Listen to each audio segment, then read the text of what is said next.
on its credibility. We were speaking last Friday, we began a series, or rather a topic, about investing on men. And we asked a question: whom have you invested in?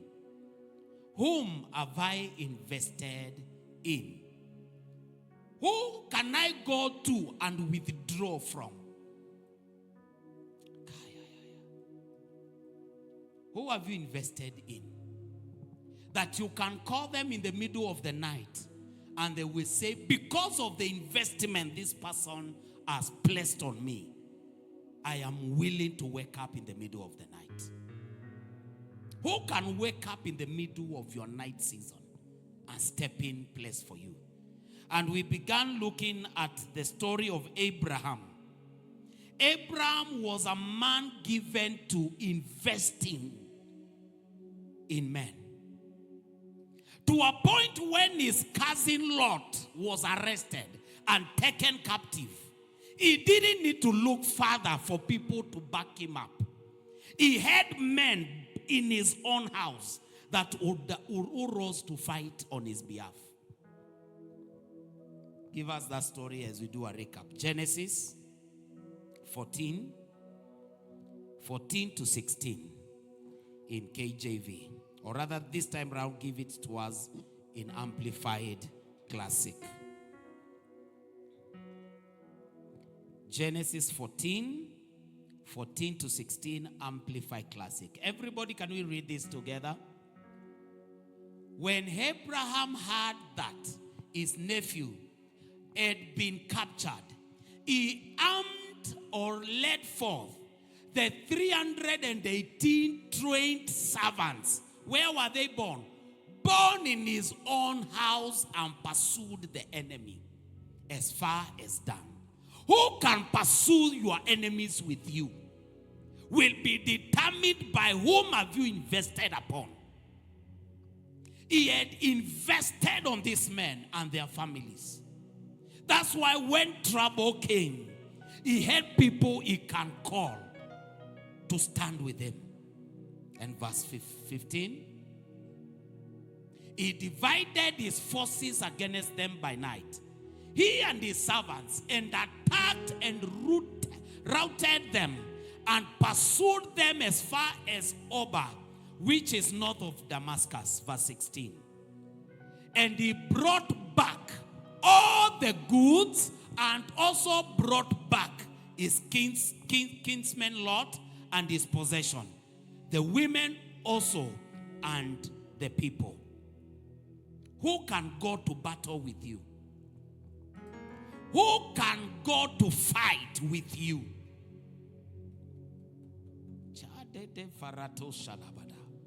So the people Abraham had invested upon, they shared in his burdens. When you invest on people, the people you have invested upon, they will also share in your burdens.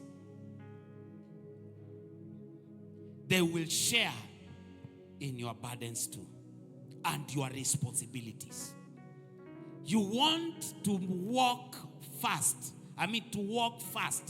Walk with everybody. If you want to walk far, if you want to walk fast, walk alone. If you want to go far, walk with men. Did you hear me? So, they sustained the impact of Abraham. Meaning you can't just take what belongs to me. Neither can you take what belongs to the people I care about. Why? I have invested upon people. And the number 2 person we saw was Joseph. Joseph invested his time on people. In Genesis 40, same Amplified Classic, 46 to 8. Genesis 46 to 8. Amplified Classic. Everybody, can we read this together? Genesis 6 to 8. Everyone, can we read? When Joseph came to them in the morning and looked at them, he saw that they were sad and depressed. Who are these 2 people? the two people that were in prison together with him. Why was he in prison? Because of unjustifiable reasons. But he put his reasons aside. Maybe you would have started complaining. Why am I in this prison? Why did they arrest me? Why am I accused? But he said, no, I am going to look at who needs my services. Kai, this baby, are we preaching together?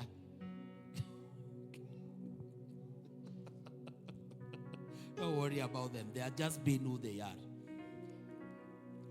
Joseph knew very well, all what I need is to look for men to invest upon. Yes, I'm in trouble. I need men to help me. But I am looking who to help. Inside prison. And in the morning, he came to them and looked at them.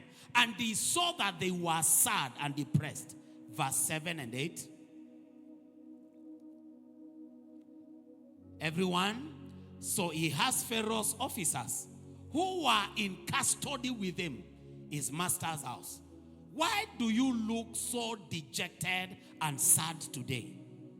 And they said to him, we have dreamt dreams, and there is no one to interpret them. And Joseph said to them, do not interpretations belong to God? Tell me your dreams, I pray you. I wish you know what it takes to cancel people. There's one of the sisters who called me during the weekday. And she just had one dream and she needed to understand what is happening. Guess how long it took for us to unravel the dream? 3 hours. 3 hours. One person on the phone. Joseph now has 2. As he has left all what his concerns aside. He has put his troubles aside. Give me the dreams. Let me listen to them. Let me pray and also interpret back to you.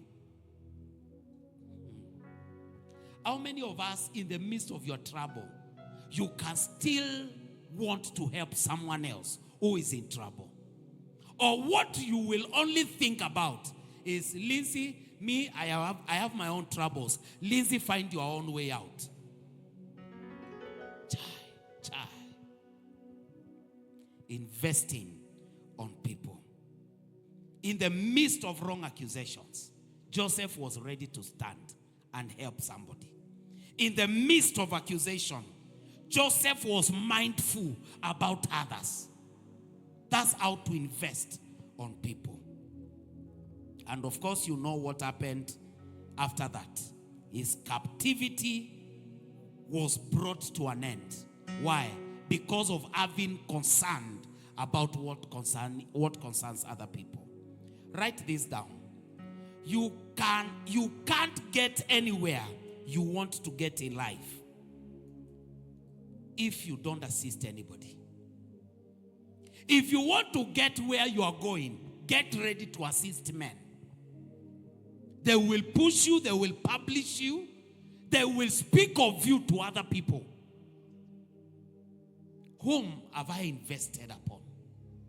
The story of David, 1 Samuel 22, verse 1 and 2, still amplified, classic. And I believe that is where we ended. Then we are going now to go to the next thing. Everyone, let's read. 1, 2, 3. So David departed and escaped to the cave of Adullam. And when his brothers and all his father's house heard it, they went down there to him. Verse 2. And everyone in distress or in debt or discontented gathered to him. Look at the people that went with David. People you can never write anything about them. In fact, if you can read it in the King James Version, it speaks about, and mere men gathered unto David. People that did not have what to show for life. David is running away. He is in distress. But those who are following him are men that can offer nothing when it comes to what he is running away from. And everyone in distress or in debt or discontented gathered to him, and he became a commander over them. And there were with him about how many men? 400, for lack of a better word, useless men. If you're looking for one that has a job, they don't have a job.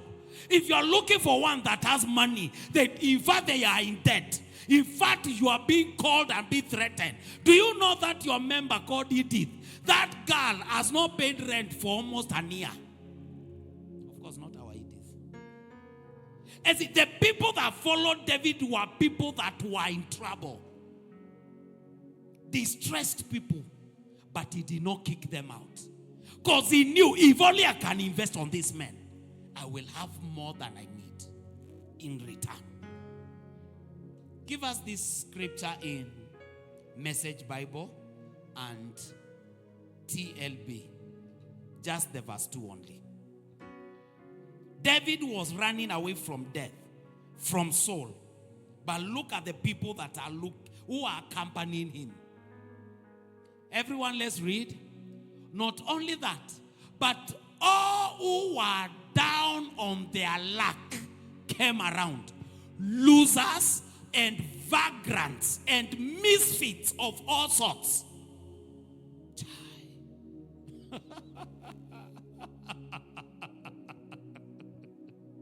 Listen, you might, don't be in a hurry to dismiss anybody in your life.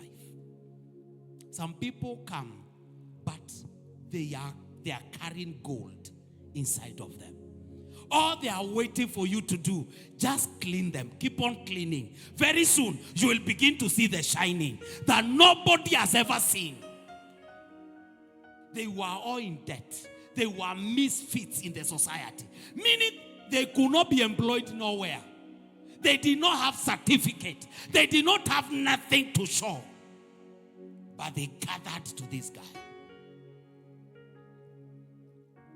And of course, you know what happened. The same men became to be known as the mighty men of David. And look at what they did after they have been trained. David later, when he was in trouble, when David was in need of something, look at the same men, what they did. In 2 Samuel 23. 2 Samuel 23. Did you give us this in the TLB translation? Give it to us in TLB, then give us 2 Samuel 23, 15 to 17 in Amplified and Message. The others began coming. Those who were in any kind of what? Such as being in debt or merely discontented, until David was the leader of about 400 men. So he wasn't receiving people that are likable in the society. He wasn't receiving billionaires. He was receiving people that you would have locked them out. Guys, can't you see I'm running away from Saul? Saul is planning to kill me. I'm running to hide. Why are you following me? But he knew the greatest treasure. If I can invest on these ones. If I can pour myself on these ones. Until David became their leader. Now, give us 2 Samuel 23, 15 to 17. Amplified, or rather give us KJV, then Amplified and Message Bible. Everybody, let's read together. 1, 2, 3. And David longed and said, oh, that one would give me drink of water of the well of Bethlehem, which is by the gate. They were in battle. And in that battle, Bethlehem had been surrounded by the enemy. And David and his army were outside the gate. The same 400 men that were nobodies. Look at what they did. And 3 mighty. So, can you imagine? They were useless when they joined the guy. But after training, they became mighty. And 3 mighty men break through the host of the Philistine and drew water out of the well of Bethlehem that was by the gate, and took it and brought it to David. Nevertheless, he will not drink thereof, but poured it out unto the Lord. And he said, be it far from me, O Lord, that I should do this. Is not this the blood of the men that went in jeopardy of their lives? Therefore, he will not drink it. This thing did these 3 mighty men. Guess what? David did not ask them to go. He just wished, oh, I wish I can drink water from the well inside Bethlehem. These 3 men heard what their master said. They did not seek permission. Bam! First gate, first army brought down. Listen, if God can surround you with these 3 people, who else would you ever need? Men that can read your thoughts and act. They action what you are thinking.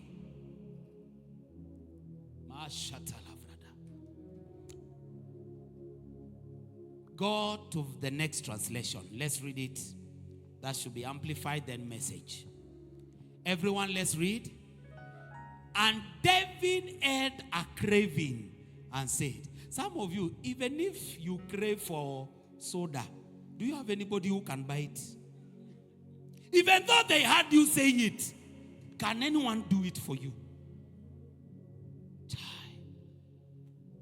Nicholas, do you have somebody, if you say, oh, I miss vanilla cake, and they just hear it, on Sunday they bring it for you?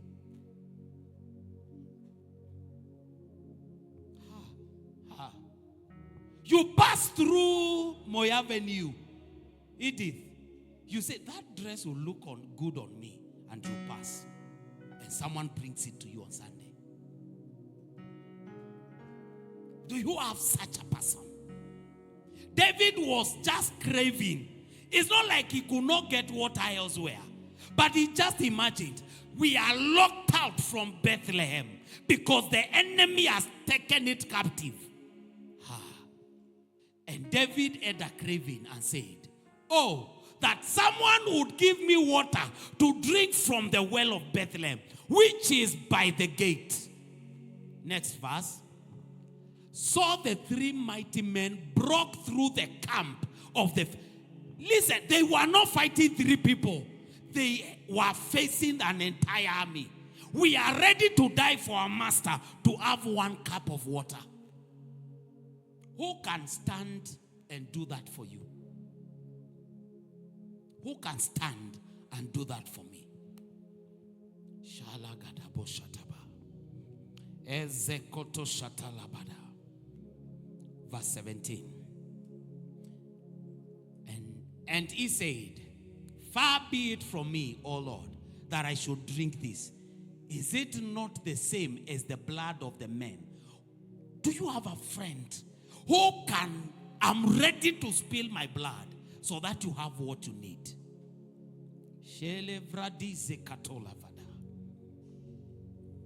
So, never limit yourself to yourself. Never limit you to you. From the level you are at, begin to impact somebody. From where you are, impact a life. Change a life. Make a difference in a life. Give it to us in amplified message, I mean. And everyone, let's read it together. Everyone, David had a sudden craving and said, would I ever like a drink of water from the well at the gate of Bethlehem? So the 3 penetrated the Philistine lines, drew water from the well at the gate of Bethlehem, and brought it back to David. But David wouldn't drink it. He poured it out as an offering to God, saying, there is no way, God, that I will drink this. This isn't mere water. It's their life blood. They risked their very lives to bring it. So David refused to drink it. This is the sort of thing that the three did. Write this down very well. The trash can become treasure. The trash can become treasure. Anyone that is viewing you as a trash, tomorrow you might be the treasure that they cannot afford. Oh, you did not hear me. Anyone that is looking at anyone as trash, that trash can become treasure that they cannot afford. They can kick you out, reject you, see you as a nobody, see you unfit for them, see you not equal to them. But tomorrow they can't come close to you.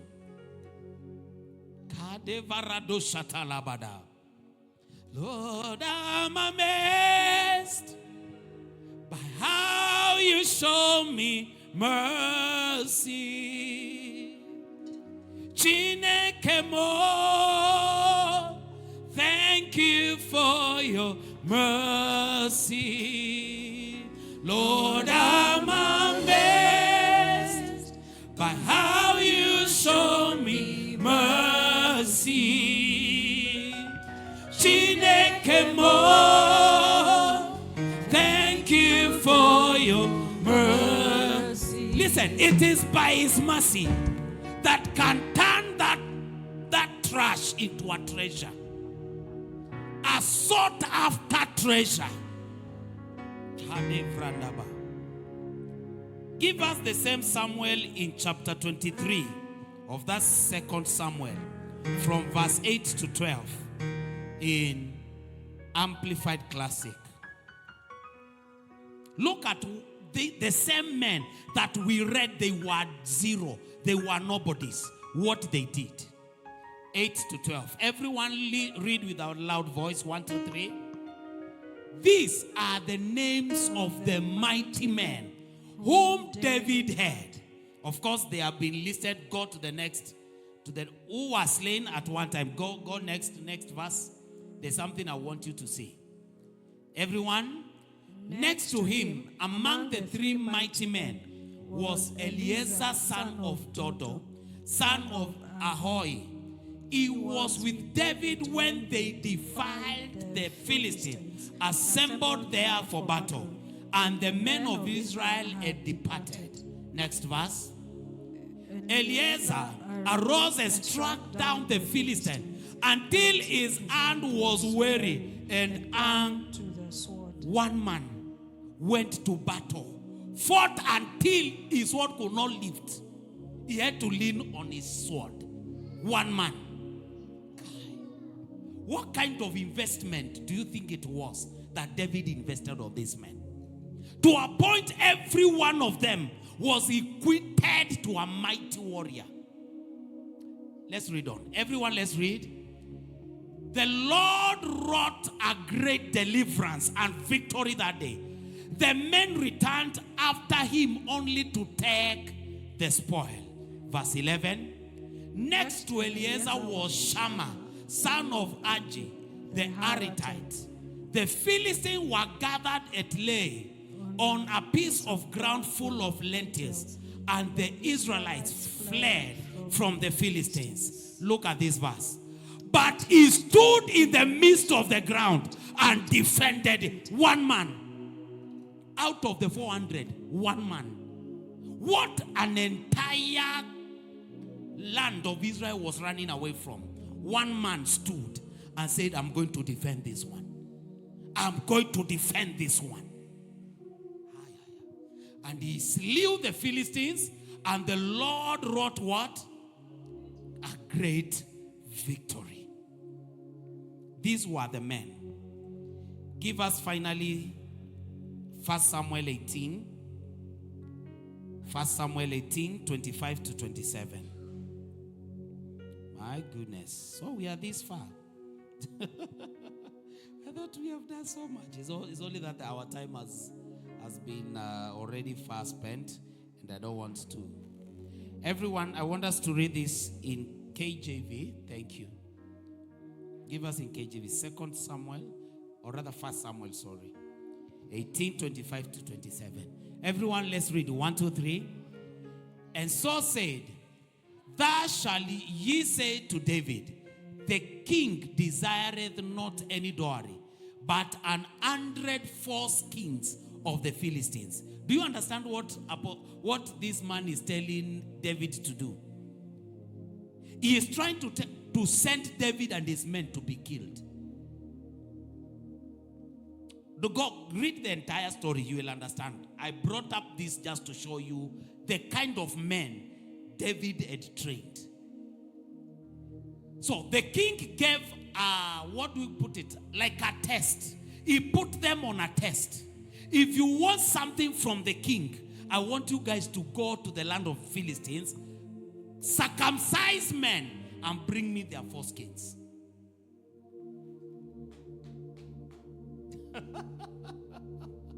An impossible task that could not look like impossible. But 100 foreskins of the Philistines to be avenged of the king's enemies. But Saul thought to make David fall by the hand of the Philistines. He only picked his men. Next verse. Everyone. When his servants told David these words, it pleased David well to be the king's son-in-law, and the days were not expired. What happened? Wherefore David arose and went, he and his men, and slew of the Philistines 200 men. You asked for only 100. Let me show you. 200 men. Continue. And David brought their foreskins, and they gave them in full tale to the king, and that he might be the king's son-in-law.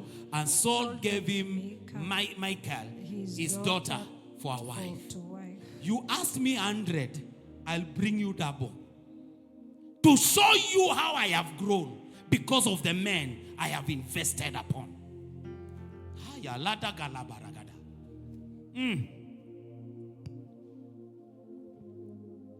You know, it is said, if you want to be strong, surround yourself with men, not with money. People with money are not strong. They don't have power. Men with men. A man with men is stronger than a man with money. Oh, shalagada balagada. We will pick it on Friday from here, and we will see another example. That is Daniel. How he invested in men, and how the same men came to his rescue.